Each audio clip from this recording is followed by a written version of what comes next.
हो गया, क्लैपिंग करो सारे। अस्सलाम वालेकुम, कैसे हैं आप सब लोग। उम्मीद करती हूँ कि सब ठीक होंगे। अल्हम्दुलिल्लाह मैं भी ठीक हूँ। और सुबह हो गई है और मैं नाश्ता बनाने के लिए किचन में आई थी। और नाश्ता तो मैंने बना लिया है, लेकिन इनके लंच बॉक्स के लिए आज मुझे समझ नहीं आ रही थी, तो मुझे अचानक याद आया ये वाला कल देसी घी बनाया था, तो घी के नीचे ये वाली चीज़ रह जाती है, आटा सा बन जाता है।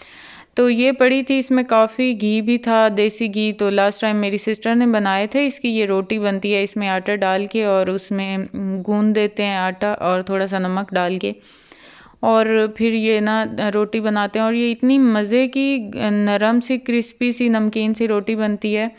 तो लास्ट टाइम मेरी सिस्टर ने अपने बच्चों के लिए बनाई, तो मेरे बच्चों ने भी टेस्ट की, तो उनको इतनी वो पसंद आई। वो कह रहे थे हुबान लोग मुझे कि मामा हमें भी ऐसी बना के दीजिएगा।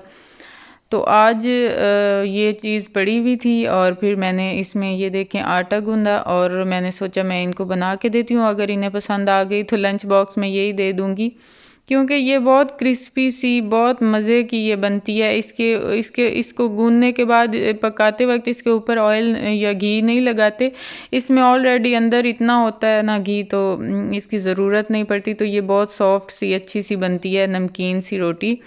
तो बच्चों को मैंने बना के दी और उन्हें इतनी पसंद आई, उन्होंने कहा हमने लंच बॉक्स में यही लेके जानी है। बल्कि शाहबान बता रही थी कि वहाँ बच्चों को भी हमने शेयर की, तो उन्हें भी बहुत पसंद आ रही थी और हमें फिर बना के दीजिएगा। और उसके बाद काफ़ी दिनों बाद ना हमने आज फिर सिलाई का काम स्टार्ट किया है। अपने और हुबान के कपड़े सिलाई होने थे, मेरे और हुबान के। और काफ़ी दिनों से ना मेरी और अम्मी की तबीयत ख़राब होने की वजह से फिर ये काम पेंडिंग ही पड़ा था, ऐसे ही कटिंग हुई हुई। तो फिर वो भी आज हमने सिलाई किए हैं और कुछ नए भी कट करके सिलाई किए हैं। फिर मैंने मम्मा को कहा है कि ये हम करें, क्योंकि मेरे भी काफ़ी पड़े हैं स्टिच होने वाले, और सीज़न तो अब स्टार्ट हो चुका है, तो कहीं जाना भी पड़ता है। तो फिर आगे कपड़े भी ना, क्योंकि पिछले वाले सीज़नों वाले तो फिर ख़राब हो जाते हैं, वो कहीं पहन के जाने के काबिल ही नहीं होते, तो वो घर में ही यूज़ होते हैं पिछले सीज़न के। और उसके बाद फिर दोपहर हो गई थी और मुझे इतनी थकान हो चुकी थी ना सिर्फ ये सिलाई करने की वजह से, तो फिर मेरा दिल कर रहा था कि मैं सो जाऊं। लेकिन बच्चे आ चुके थे स्कूल से, क्योंकि आज फ्राइडे था, जल्दी आ गए थे, और वो बाहर बच्चों के साथ खेल रहे थे। तो मैंने सोचा कि उनके लिए कुछ बना के रख दूं, क्योंकि अगर मैं सो गई ना तो फिर उन्होंने मुझे डिस्टर्ब करते रहना है कि मम्मा हमें भूख लगी है, हमें कुछ बना के दे दें। क्योंकि जब वो आए हैं तो उस वक्त तो मैंने उन्हें कहा है, तो उनको अभी तक भूख नहीं थी। फिर मैंने यही सोचा कि मैं उनके लिए चूरी बना के रख देती हूँ। तो फिर वो चूरी का ये है कि ख़ुद भी उठा के खा लेते हैं। तो यहाँ शक्कर तो नहीं अवेलेबल थी, शक्कर की बहुत मज़े की चूरी बनती है, तो यहाँ चीनी अवेलेबल थी मेरे पास, वही मैंने उसी से बना दी। और दोनों हाथों से बनानी थी, तो फिर मैंने ऐसे मोबाइल सेट करके रखा है। पता नहीं फिर ये मैं बाद में देखती हूँ कि बनी कैसी है। एक दफ़ा तो अगर मैंने ऐसे रखना हो तो रख देती हूँ, वो चाहे जैसे भी बने। अक्सर वीडियो तो फिर बाद में वो व्लॉग में डालने के काबिल ही नहीं होती। खैर उसके बाद ये मैंने बना के रख दी थी और मैं सो गई थी, और फिर बाद में बच्चों ने उसी तरह ख़ुद ही उठा के खा ली, मुझे फिर डिस्टर्ब नहीं किया। मैं फिर बता देती हूँ कि किचन में जाएं, वो ये चीज़ पड़ी है ख़ुद ही ले लें। अब वो इस काबिल हो गए हैं कि ऐसे बनी पड़ी हो कोई चीज़ तो वो ख़ुद ही उठा के खा लेते हैं। तो हुबान तो अब इतनी हो गई है कि हुबान तो ख़ुद डाल के खाना भी खाना पड़े ना उससे, तो वो सालन या राइस या कुछ भी वो डाल के भी खा लेती है। और ये चूरी हमारी बन गई थी। और आजकल इतना अच्छा मौसम हुआ है, बारिशें स्टार्ट हुई हैं हमारे इलाके में, और बहुत ठंड ठंड और इतना मज़े का मौसम हुआ है ना। और उसके बाद फिर मैंने तो यही अपनी रोटी वही नमकीन वाली दोपहर को मैंने बना के जो सुबह बच्चों को बना के दी थी वो, और साथ आलू गोश्त का वो कद्दू का सालन था उसके साथ खाई।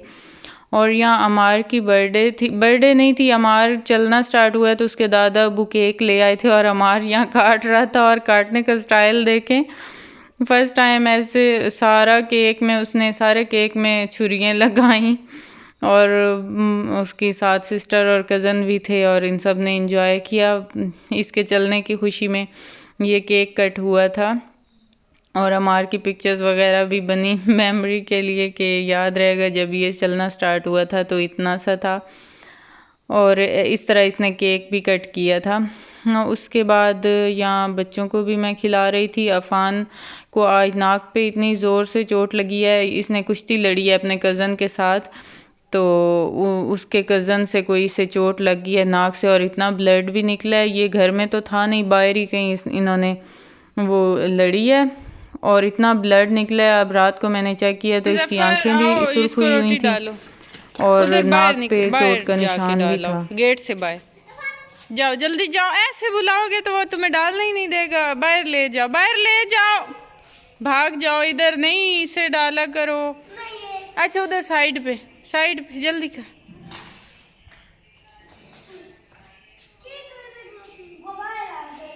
जाने दो उसे। और रात का टाइम है, मैं आई हूँ अपना दूध लेने और यहाँ फिर उनके घर, आप लोगों को पता है मैं डेली दिखा देती हूँ आप लोगों को कि इनके घर बेर लगी हुई है, तो मैं डेली मस्ट यहाँ से बेर तोड़ती हूँ चाहे जो हो जाए। तो आज तो आंधी आई थी, उस वजह से काफ़ी गिरे हुए भी थे नीचे, फ्रेश थे, तो वो मैंने नीचे से चुन के भी खाए। और यहाँ फिर शाहबान ने कहा हुआ था कि ना मुझे कस्टर्ड बना दें, चाहे वो खाएं या ना खाएं, बस उन्होंने एक दफ़ा मुंह से कह देना होता है। फिर मैंने यहाँ कस्टर्ड उनके लिए बनाया और अब रात हो चुकी है और थोड़ा सा टाइम लेट हो जाए ना तो इनका बिल्कुल मूड ही नहीं करता कि वो पढ़ें। तो यहाँ अब ना सोने की तैयारी में थे, मैं किचन में थी, इनके बाबा भी किचन में ही थे, खाना वगैरह खा रहे थे, उन्होंने पढ़ाना होता है, फिर वो थोड़ा सा लेट हो जाए ना फिर ये इनको बड़ी नींद आ रही होती है। अब देखें ये अफ़ान तो फुल ना पढ़ने के मूड में है, बैग उनको मैंने पकड़ाया है और इनको ज़बरदस्ती अब मैं इनकी बुक्स निकलवा रही। एक तो प्राइवेट स्कूल वालों का ये बहुत इशू है कि वो टाइम से बुक्स नहीं देते। अगली स्टार्ट हो गई है क्लास और एक माह अब लग जाएगा बस इसी रोले में और बुक्स इनको नहीं मिलेंगी। कब की पेमेंट की हुई है, अभी तक बुक्स नहीं आई। और अब मैं आ गई हूँ अपनी सिस्टर के घर, यहाँ मैं व्लॉग एडिट करूँगी। और यहाँ अमार की शरारतें इतनी बढ़ गई हैं माशाल्लाह, इतना नॉटी हो गया। ये देखें उसकी सिस्टर सोई पड़ी है और उसको वो मार रहा है और अच्छी तरह इसे पता है, ऊपर से हंस भी रहा था और ऐसे शरारती सा इसका मूड हो रहा था शरारतें करने के लिए। वो अब उसे मार रहा है और सारे मना कर रहे थे, लेकिन उसका बड़ा दिल था कि मैं इसे मारता रहूँ, मुझे कोई छुड़ाए ही ना। तो अब ये जब से चलना स्टार्ट हुआ है अब ये अपन बोलने भी लग गया, मतलब इतनी खुद ही उसकी समझ ही नहीं आती ये क्या बोल रहा है, लेकिन वो फुल बात करता है बोल के। और उसके बाद अब मैं यहाँ खा रही हूँ राइस और ये मुझे फुल ना इंटरटेन कर रहे हैं और तंग कर रहे हैं मेरे साथ। ये दोनों बहन भाई बैठ के अब खाना खिला रहे हैं मुझे और मेरी स्पून अमार उठा लेता है और यहाँ हुरैन भी। और बस इतनी ठंड मुझे लग रही थी, बारिश आई है रात को भी दिन को भी, तो इतनी ठंड मुझे फ़ील हो रही थी, मेरे दिल कर रहा था जर्सी पहन लूँ, लेकिन जर्सी तो रख दी थी, अवेलेबल नहीं थी बाहर। तो मुझे ये शॉल मिली तो मैंने ये ओढ़ ली सर्दी से बचने के लिए। तो बस यही थी मेरी आज की वीडियो। आई होप कि आप लोगों को पसंद आई होगी। अगर पसंद आई हो तो लाइक और सब्सक्राइब ज़रूर कीजिएगा। अपना रखिएगा ढेर सारा ख्याल, मुझे रखिएगा दुआओं में याद। मिलेंगे नेक्स्ट व्लॉग में, तब तक के लिए अल्लाह हाफिज़।